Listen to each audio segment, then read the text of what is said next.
आज के सेगमेंट में हम बेटा अपना नेक्स्ट चैप्टर स्टार्ट करेंगे, माइक्रोब्स इन ह्यूमन वेलफेयर।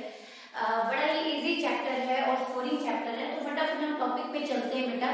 एक तो सबसे पहला आप फटाफट अपनी एनसीईआरटी ओपन करें और आप देखेंगे कि इसमें फर्स्ट पेज पे बहुत सारे डायग्राम गिवन है इस चैप्टर के, जिसमें आइडेंटिफिकेशन आती है, पिक्चर्स दिए आएंगे आपके सीबीएसई एग्जाम में या आपके नेट के एग्जाम में, और आपको उनको आइडेंटिफाई करना होगा। तो सबसे पहला टॉपिक हम देखते हैं कि बैक्टीरिया का जो डायग्राम है उसमें आप देखें कि सबसे पहले रॉड शेप छोटे छोटे बैक्टीरिया दिए गए हैं, जो कितने एक्स पे देखा गया है, 1500 एक्स मैग्नीफाइंग पावर पे देखा गया है। फिर आप थोड़े से उसके नीचे बी देखते हैं तो आपको गोल गोल से cocci shape, spherical shape at 1500 x दिखाई दे रहे हैं। वहीं पे सी डायग्राम देखते हैं, सी इमेज देखते हैं बेटा, तो rod shape showing flagella at 50,000 x magnifying power पे देखा गया है। वायरस में देखें तो ए डायग्राम में बैक्टीरियोफाज वायरस बना हुआ है, आप देख ही रहे हैं। एडिनो वायरस बना हुआ है बेटा, एडिनो वायरस की आइडेंटिफिकेशन आती है बी इमेज में, कॉज रेस्पिरेटरी इंफेक्शन। और सी में दिए हुए हैं, आप देखें सी में जो रॉड शेप है, इस तरह के लंबे लंबे रॉड शेप है, rod shape tobacco mosaic virus है 1 लाख to 1,50,000 एक्स पे देखा गया है। जस्ट उसके नीचे आ जाए तो आपको कॉलोनीज दिखाई दे रही होंगी, पेट्री डिश में कॉलोनीज दिखाई दे रही होंगी। तो ए कॉलोनी डेजिग्नेट कर रहा है colony of bacteria growing in petri dish, और बी इसकी कॉलोनी डिपिक्ट कर रहा है बेटा, जो एनसीईआरटी में बी है, कॉलोनी वाला टॉपिक पे आ जाए, डायग्राम पे आ जाए, आपको फंगस की कॉलोनी नजर आ रही होगी। Now come on to the next topic. ये तो थे पिक्चर के क्वेश्चन, बहुत बार पूछे गए, तो प्लीज इन पिक्चर को इग्नोर ना करें। माइक्रोब्स की बात करें तो ये आपको हर जगह मिलेंगे, मतलब एक्सट्रीम सिचुएशन में भी मिलेंगे, फेवरेबल सिचुएशन में मिलेंगे। इस चैप्टर में हम माइक्रोब का पॉजिटिव रोल पढ़ने वाले हैं। तो सबसे पहला हाउस होल्ड आइटम्स को बनाने में किन किन आइटम की फॉर्मुलेशन में हम माइक्रोब को यूज करते हैं। तो सबसे कॉमन आइटम जो आप लोअर क्लास में सुनते आ रहे हैं कर्ड मेकिंग में, तो कर्ड में हम इनोकुलम स्टार्टर यूज करते हैं लैक्टोबैसिलस बैक्टीरिया का और लैक्टिक एसिड बैक्टीरिया का। इसमें बनाते क्या है बेटा, करता क्या है ये बैक्टीरिया, फटाफट देखें।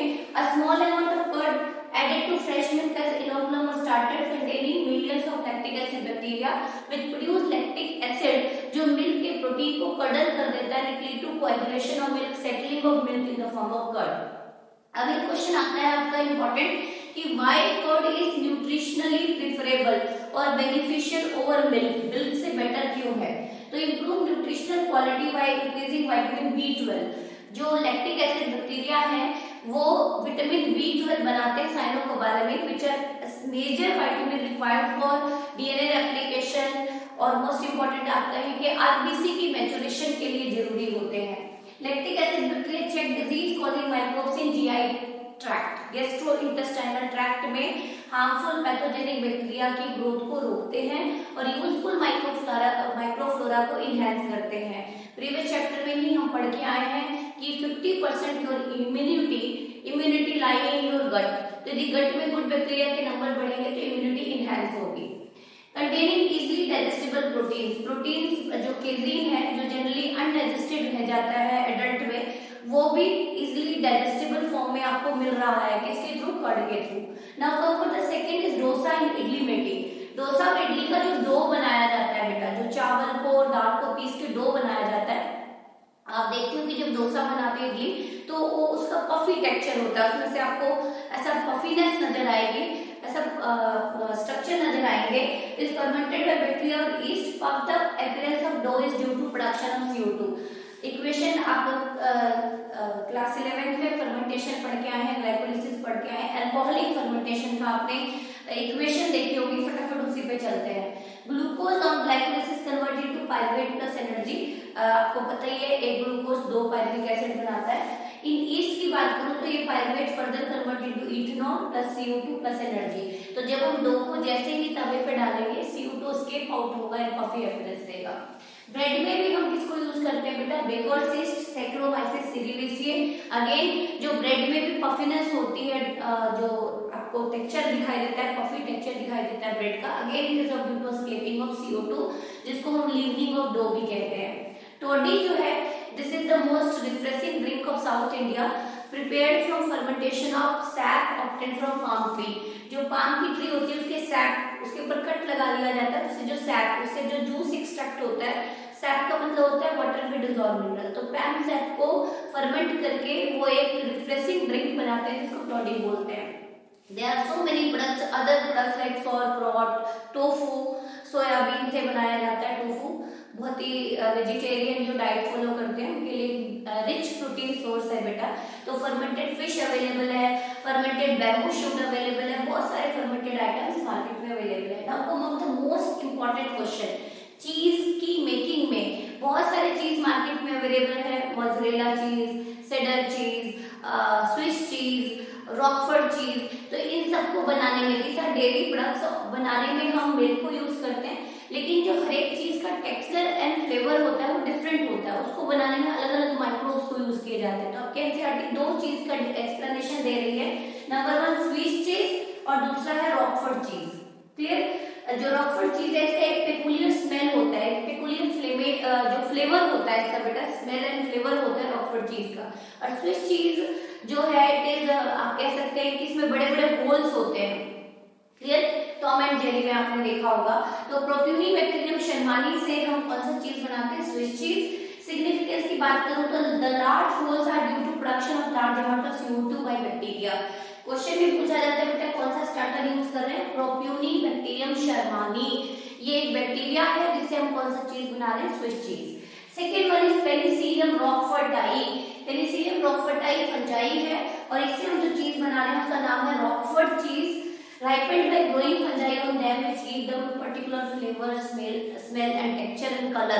Appearance सभी चीज का अलग होगा, it totally depend over the starter used। कि यदि हम बैक्टीरिया यूज कर रहे हैं तो अलग फ्लेवर टेक्सचर आएगा, फंगस यूज कर रहे हैं तो अलग फ्लेवर टेक्सचर आएगा। तो आपके सिलेबस में दो ही हैं, Swiss cheese obtained from propionibacterium shermanii and roquefort cheese by using penicillium roqueforti fungus. तो आपको ये भी दिमाग में रहे बेटा, कई बार ऐसे भी क्वेश्चन आएंगे कौन सा बैक्टीरिया कौन सा फंगस है।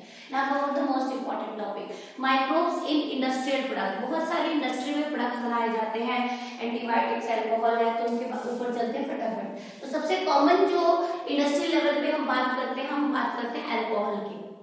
तो अल्कोहल को बनाने में हम सबसे कॉमन ईस्ट यूज करते हैं, सैक्रोमाइसिस सेरेविसी। आपने देखा बेकिंग आइटम बनाने में भी इसको यूज कर रहे हैं और ब्रीविंग आइटम अल्कोहल बनाने में भी इसको यूज कर रहे हैं। इसलिए ईस्ट को कॉमनली कहा जाता है बेकर्स एंड ब्रूअर्स ईस्ट।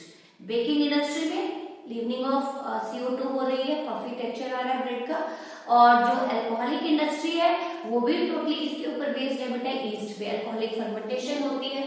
दो तरह के अल्कोहलिक बेवरेज की बात करूं तो नॉर्मली मैं आपको एक इंफॉर्मेशन दे दूं कि 13% पे ईस्ट की किलिंग हो जाती है। तो जितनी भी ब्रीवरीज है, जितने भी अल्कोहल मेकिंग इंडस्ट्रीज हैं, वो जो रॉ अल्कोहल बना रहे हैं बेटा उसमें कभी भी अल्कोहल कंटेंट 13% से ज्यादा नहीं होगा। मतलब अब जो आप रम, वोडका एंड शैंपेन की बात करते हैं जिसमें 50 to 70% अल्कोहल होता है, तो वो कैसे एनहांस किया? तो alcoholic content of particular alcohol or alcoholic beverage enhanced by the process of distillation। Distillation से enhance किए जाते हैं। तो जो नॉन डिस्टिल्ड अल्कोहल है उसमें ऑलवेज अल्कोहलिक कंटेंट 12% तक होगा या लेस देन 13% आप कह सकते हैं, क्योंकि 13% पे ईस्ट की खुद ही किलिंग हो जाती है। और जो डिस्टिल्ड अल्कोहल है उसके अंदर अल्कोहलिक कंटेंट क्या होगा बेटा? ज्यादा होगा, मोर देन 13% होगा। It totally depend on degree of distillation carry out. It contains 30%, 50%, 70%, 90 and even 100 absolute alcohol सुना होगा आपने बहुत सारी अदर स्प्रिट सुना होगा, तो वो भी डिस्टिलेशन से बनाए जाते हैं। तो नॉन डिस्टिल्ड अल्कोहल सीधा एग्जांपल पे चलते हैं, wine and beer. Distilled alcohol की बात करें तो whisky, brandy and rum, vodka, this all are distilled alcohol, high alcoholic content. Now come on the antibiotic. Antibiotic में दो क्वेश्चन बनते हैं बेटा। एक तो सबसे पहला एंटीबायोटिक किन्होंने डिस्कवर किया था? अलेक्जेंडर फ्लेमिंग, जिसका नाम था penicillin. First antibiotic discovered by Alexander Fleming while working on staphylococci bacteria he found that the mold Penicillium notatum retard the growth of bacteria। Bacteria की ग्रोथ को क्या कर देता है? ये मोल्ड रिटार्ड कर देता है। ये इन्होंने अपनी एक्सपेरिमेंट के टाइम पे पाया। ये स्टेफाइलोकोकाई पे कल्चर कर रहे थे और इन्होंने देखा कि आसपास विसिनिटी में पेनिसिलियम नोटेटम एक मोल्ड, एक फंगस ग्रो कर रहा था जो इस बैक्टीरिया की ग्रोथ को हॉल्ट कर देता है, स्टॉप कर देता है, क्लियर, किल कर देता है एक तरह से। फिर इसी क्योंकि ये पेनिसिलियम नोटेटम फंगस से निकला तो उसको नाम दे दिया उन्होंने पेनिसिलिन। तो नेम किन्होंने दिया है? अलेक्जेंडर फ्लेमिंग ने। लेकिन फर्दर एक्सटेंसिव स्टडी कि पेनिसिलिन को कैसे यूज कर सकते हैं। तो full potential of penicillin as effective antibiotic explained by or established by Hans Chain and Howard Florey। Chain and Florey ने इसको एक्सटेंसिव इसका एप्लीकेशन बताया। तो ड्यूरिंग इन द ईयर 1945 इन तीनों साइंटिस्ट को, फ्लेमिंग को, चेन को, फ्लोरे को, इन्होंने कॉमन नोबेल प्राइज शेयर किया for the discovery of wonder drug, जिसको नाम दिया हमने पेनिसिलिन। तो the antibiotic was extensively used to treat American soldier wounded in World War 2। Clear?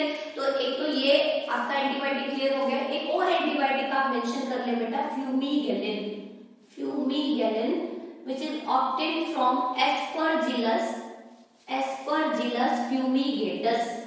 कम से कम दो एग्जांपल आपको माइंड में होने चाहिए। नंबर 1 हमने पढ़ लिया penicillin which is obtained from penicillium notatum, and the second one is fumagillin which is obtained from aspergillus fumigatus. ये भी फंगस है, ये भी फंगस है। Now come over the third product, commercial product जो हम एक्सटेंसिवली यूज करते हैं अलग अलग जगह पे, organic acid.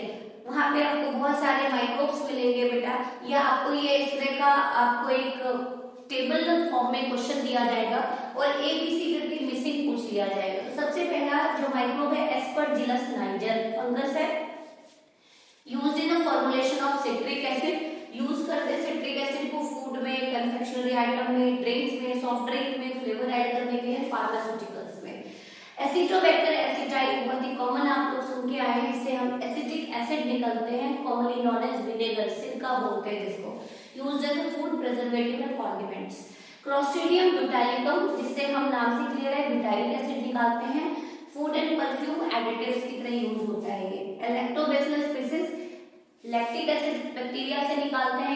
Lactobacillus species used for the formulation of lactic acid which is used in a food and cosmetics, cosmetic and food industry based. Now come over to next industrial product, enzymes. बहुत सारे enzymes है बेटा आपके syllabus में जो हम different microbes को use करके बनाते हैं और कमर्शियली अलग अलग चीजों में यूज करते हैं।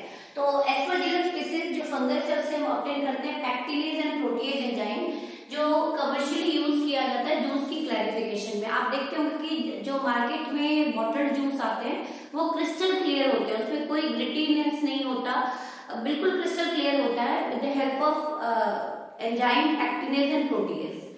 सेकेंड है बेटा, बहुत सारे बैक्टीरिया है, bacillus, pseudomonas, fungi and yeast, उससे एक एंजाइम निकाला जाता है lipase which are used in making of detergent, used to remove oily stain in laundry। जो आप कपड़े धुलने के लिए भेजते हैं उनमें से ऑयली स्टेन को रिमूव करना है, ब्लड स्टेन को रिमूव करना है स्लॉटर हाउस से, तो उसमें हम कमर्शियली यूज करते हैं एंजाइम लाइपेज को। और लाइपेज हम various type of bacteria and fungi से आइसोलेट करते हैं। तीसरा सबसे इंपॉर्टेंट है स्ट्रेप्टोकोकस बैक्टीरिया। स्ट्रेप्टोकोकस बैक्टीरिया है ये, इससे हम एक एंजाइम निकालते हैं बेटा streptokinase which is fibrinolytic in nature. Fibrin के नेटवर्क सुने होंगे आपने क्लास 11th में, ब्लड क्लॉट बनता है जो डेड डब्ल्यूबीसी एंड आरबीसी को ट्रैप करके फाइनल ब्लड क्लॉट की फॉर्मेशन करता है। यदि मैं फिब्रिन के नेटवर्क को तोड़ दूं तो कैन वी कॉल, हम क्लॉट को रिजॉल्व कर सकते हैं, डिसॉल्व कर सकते हैं, इसीलिए इसको कॉमनली कहा जाता है क्लॉट बस्टर। बहुत ही इंपॉर्टेंट, लगभग हर साल रिपीट होता है क्वेश्चन कि कौन सा एंजाइम क्लॉट बस्टर की तरह बिहेव करता है, स्ट्रेप्टोकाइनेज, या फिर उस स्ट्रेप्टोकाइनेज का सोर्स बताओ। तो सोर्स किससे निकाल रहे हैं, नाम से क्लियर, स्ट्रेप्टोकोकस बैक्टीरिया से। Removing clots from the blood vessel who have undergo myocardial infarction. यदि किसी को ब्लड क्लॉटिंग हो गई है, कोई इंटरनल हेमरेज हो गया है, ब्लीडिंग हो गई है, या patient undergo heart attack, clotting की वजह से हार्ट अटैक हो गया है, तो उस क्लॉट को रिजॉल्व करने के लिए हम स्ट्रेप्टोकाइनेज एंजाइम को यूज करते हैं ना। कम over the bioactive molecule, industrial level पे बायोएक्टिव मॉलिक्यूल बनाए जा रहे हैं, नेम से क्लियर है, ऐसे मॉलिक्यूल, ऐसे केमिकल जो आपकी बॉडी में, जो एंजाइम आपकी बॉडी में काम कर रहे हैं उसके जैसा ही हूबहू काम करें, या ऐसे मॉलिक्यूल जो आपकी बॉडी में फिजियोलॉजी को रेगुलेट कर रहे हैं, फिजियोलॉजिकल एक्टिविटी को लीड कर रहे हैं, वैसा ही pretty much same function perform करें, उन सारे मॉलिक्यूल्स को कहा जाता है bioactive molecule, have same biological activity as shown by your enzyme, as shown by your body molecule, वैसे ही एक्टिविटी शो करते हैं। इसमें दो एग्जांपल दिए हैं, साइक्लोस्पोरिन ए और स्टैटिन का। Cyclosporin A which is obtained from Trichoderma polysporum diffusion immunosuppressant, immune system को सप्रेस कर देता है, हेल्पर टी सेल की एक्टिविटी को सप्रेस कर देता है जब तक कि पेशेंट की बॉडी उस ऑर्गन को एक्सेप्ट ना कर ले। तो ऑर्गन ग्राफ्टिंग में, ऑर्गन ट्रांसप्लांटेशन में, during organ transplantation as well as during the whole life span कई बार ऐसे ड्रग की नीड होती है उन पेशेंट को जिनका ट्रांसप्लांट हुआ है। Next the last one, statin. आपने सुना होगा कुछ लोगों को कोलेस्ट्रॉल, हाई लिपिडीमिया होता है, लिपिड लेवल हाई होता है, कोलेस्ट्रॉल लेवल हाई होता है, तो डॉक्टर सुबह सुबह को एक मेडिसिन देते हैं बेटा खाने के लिए। उसमें एक कंपाउंड होता है जिसको नाम दिया गया है स्टैटिन। स्टार्ट कर दे, जो रोक दे, जो कोलेस्ट्रॉल के लेवल को बढ़ने से रोक दे। कोलेस्ट्रॉल आपकी बॉडी में सिंथेसाइज होता है, दीज आर ड्राइव लिपिड जो सिंथेसाइज होते हैं लिवर में। तो liver containing diverse type of enzyme which involve in participate और which involve in formation of cholesterol. तो जो कोलेस्टेरॉल है वो लिवर में बन रहा है, तो ये वो ड्रग है, ये वो बायोएक्टिव मॉलिक्यूल है जो उन एंजाइम के साथ कॉम्पिटिटिव इनहिबिशन कॉज करता है और उन एंजाइम्स को कोलेस्ट्रॉल बनाने से रोकता है। तो ब्लड कोलेस्ट्रॉल लोडिंग एजेंट के नाम से जाना जाता है and it act by competitively inhibiting the enzyme responsible for synthesis of cholesterol। PYQ है आपके नेट का, clear? Now we put the most important topic of this chapter, जिससे हर साल क्वेश्चन पूछा जाता है बेटा, सीवेज ट्रीटमेंट प्लांट। 2-3 क्वेश्चन बनेंगे इंपॉर्टेंट। एक तो सीवेज वाटर को ट्रीटमेंट की जरूरत क्यों पड़ती है, क्यों हमें सीवेज वाटर को डायरेक्टली जो अपनी रिवर है उनमें क्यों नहीं डिस्चार्ज करना चाहिए, क्योंकि सीवेज वाटर जो है बेटा 99.9% वाटर होता है उसमें एंड जस्ट 0.1% क्या होती है, इम्प्योरिटीज होती है, which mainly consist of dissolved organic waste, dissolved inorganic waste भी हो सकते हैं और कुछ फ्लोटिंग डेब्रिज हो सकती हैं। और यदि हम इसको रिवर में डायरेक्टली डिस्चार्ज करते हैं तो it lead to biodegradation of water body, मतलब जिस भी वाटर बॉडी में हम इसको डिस्चार्ज करेंगे उस पर्टिकुलर पॉइंट पे डिसॉल्व्ड ऑक्सीजन का लेवल घटता जाएगा और you can call biochemical oxygen demand बढ़ती जाएगी and it lead to great threat to aquatic fauna, बहुत तेजी से एक्वेटिक लाइफ थ्रेटेंड होगी। सेकेंड जो होता है, जो सीवेज वाटर है it mainly consist of different type of pathogenic bacteria like your salmonella typhi, vibrio cholerae।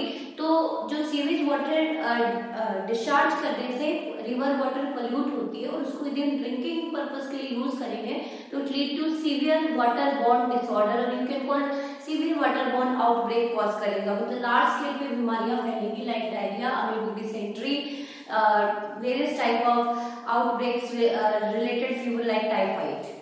अब आते हैं कि सीवेज ट्रीटमेंट प्लांट जो है ये अपने इंडिया में किस मिनिस्ट्री ने इंस्टॉल करवाया था, तो ministry of environment and forest initiated GAP to save these river. Ganga action plan, Yamuna action plan के अंदर जो भी पानी डायरेक्टली रिवर में डिस्चार्ज हो रहा था उसको पहले सीवेज ट्रीटेड प्लांट से पास आउट करें ताकि उसके अंदर से जितनी भी डेब्रीज हैं, जितने भी डिसॉल्व्ड वेस्ट हैं उनको रिमूव किया जाए और अपनी जितनी भी हॉली रिवर्स है या रिवर है या स्ट्रीम्स हैं उसमें डिग्री ऑफ वाटर पॉल्यूशन को मिनिमाइज किया जाए। Involve the process of removal of contaminant from sewage to tubes and effluents suitable for discharge or reuse, preventing water pollution। Main motive कहूँ तो वाटर पॉल्यूशन को क्या करना, रिड्यूस करना। अब आते हैं कि सीवेज ट्रीटमेंट प्लांट में जो पानी को हम ट्रीट कर रहे हैं, सीवेज वाटर को ट्रीटमेंट दे रहे हैं, उसमें 2 ट्रीटमेंट आते हैं बेटा, एक प्राइमरी ट्रीटमेंट और एक आता है सेकेंडरी ट्रीटमेंट। यदि मैं प्राइमरी ट्रीटमेंट का मेन मोटिव बताऊं तो it is generally associated with removal of undissolved waste, जितनी भी फ्लोटिंग डेब्रिज है, ग्रिड्स है, सिल्ट है, क्ले है, उनको रिमूव करो, तो it is also known as physical treatment. और जो डिसॉल्व्ड वेस्ट है उसको बायोलॉजिकली ट्रीट किया जाता है जो सेकेंडरी ट्रीटमेंट कहलाता है, इसलिए सेकेंडरी ट्रीटमेंट को बायोलॉजिकल ट्रीटमेंट भी कहते हैं। तो फटाफट एक्सप्लेनेशन पे आते हैं। प्राइमरी ट्रीटमेंट और physical treatment, it removal of particles from the sewage water through filtration and sedimentation. It is based on the principle of filtration and sedimentation. बार बार पानी को सेटल डाउन किया जाता है, छाना जाता है। Initially floating debris remove by sequential filtration, जो भी फ्लोटिंग डेब्रिज हैं उसको फिल्ट्रेशन से रिमूव कर देते हैं। Then the grit soil and small pebbles are remove by sedimentation, settle down होने के लिए छोड़ देंगे, जो भी भारी चीजें होंगी वो सेटल डाउन हो जाएंगे, उनको रिमूव कर दिया जाएगा। All solid that settle from primary sludge and then known as primary sludge, जो भी चीजें सेटल डाउन हो गई हैं फिल्ट्रेशन के बाद, सेडिमेंटेशन के बाद जो चीज सेटल डाउन हो गई है उसके लिए हम टर्म यूज करते हैं प्राइमरी स्लज। तो प्राइमरी स्लज में मेनली कौन से वेस्ट होते हैं बेटा? अनडिजॉल्व्ड वेस्ट होते हैं, अनडिजॉल्व्ड ग्रिट होते हैं, पेबल्स होते हैं, सिल्ट होते हैं, क्ले होते हैं। एंड द सुपरनेटेड, जो पानी बच गया, जो सेटल डाउन हो गया उसको हमने प्राइमरी स्लज कह दिया, और जो पानी बच गया है उसको हमने नाम दिया इफ्लुएंट और primary effluent, which are rich in organic waste, जिसके अंदर बहुत ज्यादा डिसॉल्व स्टेट में ऑर्गेनिक वेस्ट है, पैथोजेनिक माइक्रोब्स हैं, ये सारी चीजें हैं। The primary effluent from the primary settling tank is taken for secondary treatment. अब फर्दर हम इसके अंदर से कोई भी अनडिसॉल्व्ड वेस्ट बचा ही नहीं है, सारा का सारा डिसॉल्व्ड वेस्ट है, जिसको हम रिमूव करेंगे सेकेंडरी ट्रीटमेंट की हेल्प से। सेकेंडरी ट्रीटमेंट को हम बायोलॉजिकल ट्रीटमेंट कहते हैं, क्योंकि इसमें हम जो सीवेज वाटर है, जो बचा हुआ इफ्लुएंट है, उसको हम बायोलॉजिकली ट्रीट करते हैं अलग अलग माइक्रोब्स की हेल्प से, और सारा का सारा ऑर्गेनिक वेस्ट को रिमूव किया जाता है। Primary effluent passed into large aeration tank, उसको एक ऐसे टैंक में भेजा जाता है जो बहुत खुला है और जहाँ पे मैकेनिकल एजिटेशन भी चल रही है, ऑक्सीजन भी डाला जा रहा है, तो ऐसी जगह पे बहुत तेजी से विग्रस ग्रोथ होगी बैक्टीरिया की, फंगस की, ऐसे बैक्टीरिया, ऐसे फंगस के जो एरोबिक मीडिया में ग्रो होते हैं। With constant mechanical agitation and air is pumped into it, क्योंकि एरेशन टैंक में एरोबिक बैक्टीरिया ग्रो करते हैं किसके ऊपर? Sewage water. This allow vigorous excessive growth of useful microbes into flocs, तो जो गुच्छा बन जाता है, एक नेटवर्क बन जाता है, एक मैश लाइक स्ट्रक्चर बन जाता है फंगस का, बैक्टीरिया का, फंगस के फिलामेंट का, बैक्टीरिया का एंड सर्टेन प्रोटिस्ट का, प्रोटिस्ट का, उन सबको हम फ्लॉक्स कहते हैं। तो flocs are masses of bacteria associated with fungal hyphae और filament to form mesh like structure. बहुत इंपॉर्टेंट डेफिनेशन है, पूछी जाती है कि फ्लॉक्स की ग्रोथ को फेवर करने के लिए क्या चाहिए? It need constant supply of oxygen. Clear? While growing, these microbes consume the major part of organic matter in primary effluent. अब जो प्राइमरी इफ्लुएंट में फ्लॉक्स ग्रो हो रहे थे, फ्लॉक्स अपनी ग्रोथ के लिए ऑक्सीजन को यूज कर रहे हैं, और जो भी उस पानी में डिसॉल्व्ड ऑर्गेनिक वेस्ट है उसको कंज्यूम कर रहे हैं, तो धीरे धीरे डिसॉल्व्ड ऑर्गेनिक वेस्ट का अमाउंट घटता जा रहा है, बायोलॉजिकल ऑक्सीजन डिमांड भी घटती जा रही है, chemical degree of water pollution reduce हो रही है। The significantly reduce the biochemical oxygen demand. कैसे डिफाइन करेंगे? It is the amount of oxygen required to decompose organic waste present in 1 litre of water. फिर से बताती हूँ, it is the amount of oxygen required by aerobic microorganism to degrade और to decompose dissolved organic waste present in 1 liter of water is known as biochemical oxygen demand। और इसकी जो unit होती है वो होती है ग्राम पर लीटर, कितने ग्राम ऑक्सीजन रिक्वायर्ड है। The sewage water is treated till the bond is reduced, continuously treat किया जा रहा है जब तक कि इसका बॉन्ड सिग्निफिकेंटली रिड्यूस नहीं हो जाए। Now the effluent is then passed into a settling tank. अब एरेशन टैंक से हम सारा इफ्लुएंट किसमें पास कर देंगे बेटा? सेटलिंग टैंक में, ऐसे टैंक में जहां उसको थोड़े टाइम के लिए सेटल डाउन होने के लिए छोड़ा जाएगा। तो जितनी भी बैक्टीरिया फंगल कॉलोनीज हैं जो अभी तक डिकम्पोज कर रही थे, दे स्टार्ट सेटलिंग डाउन, नीचे बैठती जाएंगी, और जो चीज बैठ गई उसके लिए हम टर्म यूज करेंगे एक्टिवेटेड स्लज। ध्यान से सुनना, most important question. Now the effluent is then passed into a settling tank where the bacterial flocks are allowed to sediment, and this sediment is known as activated sludge. So what is activated sludge? So these are the sediment form of flocks. Settling tank में जो फ्लॉक्स settle down हो गए उसके लिए term use किया है। Small part of activated sludge is pumped back into aeration tank to serve as inoculum. सारा का सारा फर्दर पास नहीं करते, कुछ वापस से एरेशन टैंक में भेज दिया जाता है ताकि जो फ्रेश प्राइमरी इफ्लुएंट आए उसकी डिकम्पोजिशन फास्ट हो, उसमें ऑर्गेनिक वेस्ट तेजी से डिकम्पोज हो।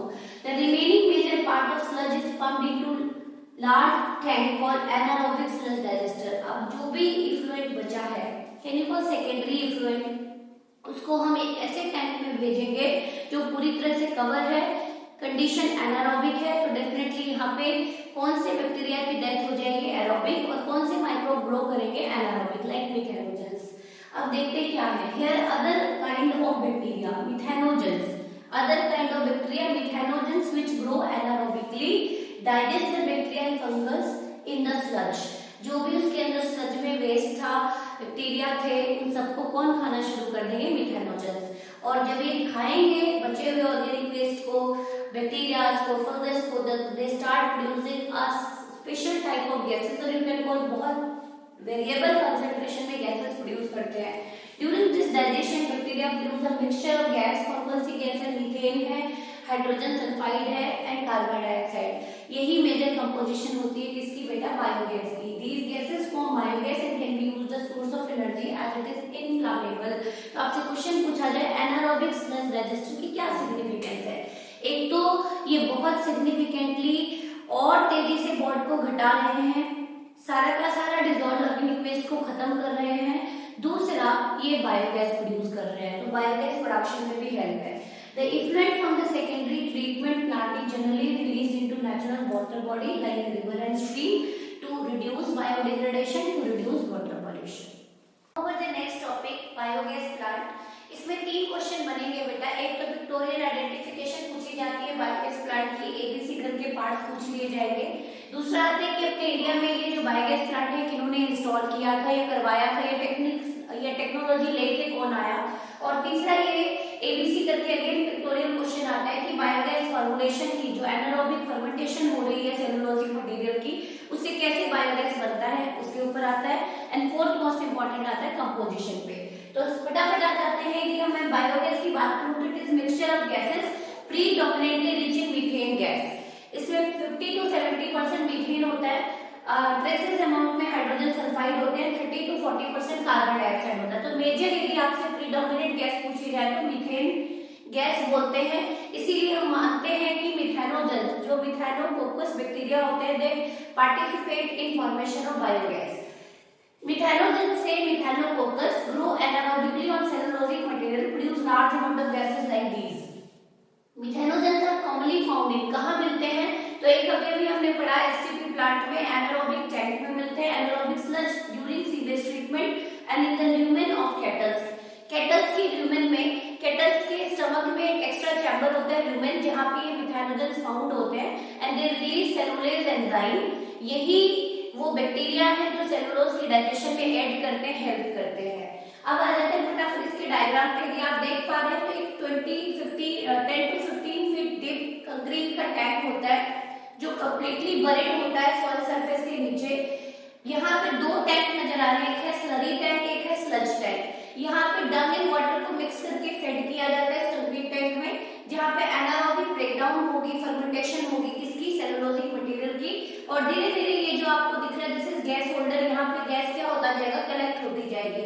और this is floating gas holder, ये अपलिफ्ट होगी और यहाँ से गैस को हम आइसोलेट कर सकते हैं, निकाल सकते हैं, रिकवर कर सकते हैं। एंड फर्दर इसी गैसेस को यूज किया जाता है लाइटनिंग इरिगेशन पर्पस के लिए यूज करते हैं, फार्मर्स करते हैं। क्योंकि टिपिकली जो बायोगैस प्लांट की बात करूं तो it is predominantly found in rural area due to plenty availability of dung. The technology of biogas production in India mainly due to effort of RERI। बहुत इंपॉर्टेंट क्वेश्चन है कि अपने India में technology किसकी वजह से आई, तो RERI Indian agriculture research institute and khadi and village industrial commission. ध्यान से सुने क्योंकि रूरल एरिया में डंग यदि हम सॉलिड डिस्पोज ऑफ करेंगे तो बहुत सारे इश्यूज होंगे, और यदि हम काउ डंग केक को, उपलों को डायरेक्ट जलाते हैं तो it is not a clean fuel. इसीलिए इन डंग को, इन काउ डंग को यूज करके हम एक क्लीन फ्यूल बना रहे हैं जिसको बायोगैस कह रहे हैं। Cattle dung is available in large quantity in rural area, so biogas plant are more often built in rural area. The biogas used for cooking and lighting and sludge produce, जो यहाँ पे waste बच गया, जो gas बनाने के बाद जो वेस्ट बच गया उसको स्लज बोलते हैं। तो स्लज को डायरेक्टली यूज किया जाता है एज ए मैन्योर। एग्जैक्टली वही मैन्योर की क्वालिटी होती है जो डंग की क्वालिटी होती है। Now come over the biogas formulation. अब यदि हम डंग की बात करें, किसी प्लांट वेस्ट की बात करें तो उनमें डिफरेंट टाइप ऑफ बायोमॉलिक्यूल्स हैं। Stages in anaerobic digestion during biogas formation, protein है, फैट है, सेलुलोज है, हेमी सेलुलोज है। डंग की डिकम्पोजिशन की बात कर रहे हैं तो ये सारे के सारे बायोमॉलिक्यूल्स प्रेजेंट हैं। स्टेज 1 की बात करें तो हाइड्रोलिसिस एंड सॉल्युबलाइजेशन, कि जैसे ही इसको हम कंक्रीट टैंक में फेड करेंगे, डालेंगे, वैसे ही बहुत सारे डिकम्पोजर माइक्रोब्स एक्टिवेट हो जाएंगे and they convert complex biomolecule into simple monomer unit. soluble compound और monomers are formed with the help of decomposer microbes, क्योंकि इसके अंदर डिकम्पोजिशन स्टार्ट हो जाएगी, बहुत तेजी से कॉम्प्लेक्स बायोमोलिक्यूल सिंपलर बायोमोलिक्यूल्स में और मोनोमर यूनिट में टूटने शुरू हो जाएंगे। तो स्टेप को हमने कहा सॉल्युबलाइजेशन और hydrolysis. Now the next one stage 2 is acidogenesis. Fermentative microbes जो एनारोबिक कंडीशन में एक्टिवेट हो चुके हैं वो इन मोनोमर्स को कन्वर्ट कर देंगे ऑर्गेनिक एसिड्स में। डिफरेंट टाइप के ऑर्गेनिक एसिड्स बनने शुरू हो चुके हैं। और थर्ड स्टेज की बात करूं तो methanogenesis. This is the critical step in the biogas production, जहां पे मिथाइलोजेनिक बैक्टीरिया उसको किसमें कन्वर्ट कर देंगे, बायोगैस में। तो तीन स्टेप आपने समझा, solubilisation, acidogenesis and methanogenesis. Last topic करेंगे बेटा इस चैप्टर का हम bio control agent and bio fertiliser. फटाफट अपने टॉपिक पे आते हैं। What do mean by bio control agent? सीधा सा नेम से क्लियर हो रहा है कि ऐसे कौन से लिविंग ऑर्गेनिज्म है जिसके थ्रू हम पेस्ट को या प्लांट के अंदर डिजीज को कंट्रोल कर सकते हैं। क्लियर है? जनरली हम पेस्ट को कंट्रोल करने के लिए हम पेस्टिसाइड स्प्रे करते हैं, वीड को कंट्रोल करने के लिए वीडिसाइड स्प्रे करते हैं। And these inorganic chemicals are very harmful for soil as well as create burden over the farmer. तो उसको रिड्यूस करने के लिए हम एक होलिस्टिक अप्रोच लेके आए जिसको हम इंटीग्रेटेड पेस्ट मैनेजमेंट कहते हैं। हम कहते हैं कि उतने ही पेस्ट को मारा जाए जो क्रॉप के लिए डैमेजिंग है, सारे के सारे पेस्ट को ना किल किया जाए। It is based over the principle of natural predation. हमें फूड चेन फूड वेब के बारे में पता है कि अपने नेचुरल इकोसिस्टम की बात करूं तो हर एक जो पेस्ट है बेटा उसका कोई ना कोई नेचुरल प्रेडेटर इकोसिस्टम में अवेलेबल है। यदि हम उस प्रेडेटर को ही एग्रीकल्चर फील्ड में ट्रांसफर कर दें तो उस पेस्ट की पॉपुलेशन को एक लिमिट से ज्यादा बढ़ने नहीं देगा। क्लियर है यहाँ तक? तो प्रिंसिपल की बात करूं तो नेचुरल प्रेडेशन के ऊपर बेस्ड है। होलिस्टिक अप्रोच है जो सॉइल की फर्टिलिटी को मेंटेन करता है, बायोडायवर्सिटी को भी मेंटेन करता है, अनवांटेड किसी भी पेस्ट को टारगेट या किसी भी इंसेक्ट को टारगेट नहीं करता। एग्जांपल पे सीधा आते हैं तो लेडी बर्ड, आपने रेड कलर की बिटल्स देखी होगी with black spots, useful to get rid of aphids. Aphids जो होते हैं वो प्लांट में से सैप को सकिंग करते हैं, तो उनको कंट्रोल करने के लिए हम यूज करते हैं लेडी बर्ड। ड्रैगन फ्लाइज देखी होगी आपने, जनरली होवरिंग करती रहती है, useful to get rid of mosquito, जिसको मॉस्किटो हॉक के नाम से जानते हैं। थर्ड आता है बैसिलस ट्यूरिनकेरेंसिस, जिसको डिटेल में हमने बायोटेक में समझा है।